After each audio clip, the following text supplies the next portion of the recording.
Assalamu alaikum maza da mata masoya wannan channel na faɗin duniya. Yau ne za mu nuna muku yanda idan mutum ya ɗauki bidiyo ya zo mai a baƙi, ya za a yi ya mai da shi ya haske ko da a ce a cikin duhu ya ɗauka.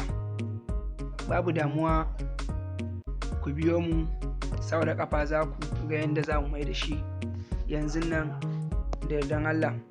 Da farko za ka shiga cikin galarinka, sannan za ka ɗauko bidiyon a cikin apps ɗinka na powerdirector.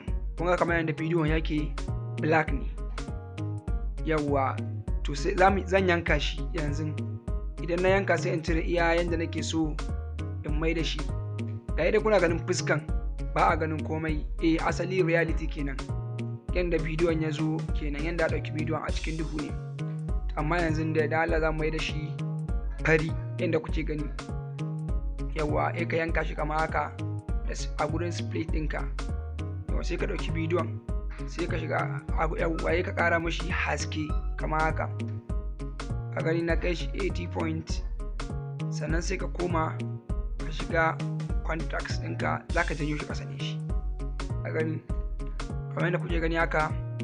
Sai ka shiga team ɗinka sai ka kai shi kamar 83, zan kai shi kamar bari mu ga 80, kamar 79 ma ya isa, ko 80 ɗinka 81 ne, yawwa sai ka yaka ba bidiyon ka zai koma fari.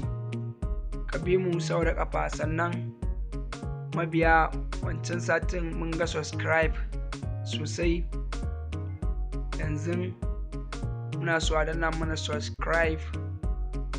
Idan wannan bidiyon har ka gwada ya yi ma daidai, ya kara ma bidiyon ka haske, kun gani kamar da ba a gani hakorinta, amma yanzu gashi ana ɗan gani hakorinta haka. Idan Allah yanzu nan zai koma yanda yake, ko da ce ba ka gani a cikin editing, za ka yi exporting ɗin bidiyon ya fita. Idan ya fita can za ka gan shi da hasken shi da yardan Allah. Kamar yanzu gashi mun yi exporting, bari mu play ku gani. Ka gani dai bidiyon dai shine gashi, a da ba a ganin fuskanta, amma gashi yanzu ana gani. Muna godiya, za ku iya mana liking, sannan ku danna mana subscribe domin samun sababbin shirye-shiryenmu daga zaran mun daura. Za mu ci gaba da kawo muku irin waɗannan bidiyoyi kamar irin na su fasa gini haka, sannan da yadda ake editing na yanka kai, editing na ɗauko dutse babban dutsen garinku, editing na watsa wuta, editing na tada bom. Duk za ku rinka danna mana subscribe.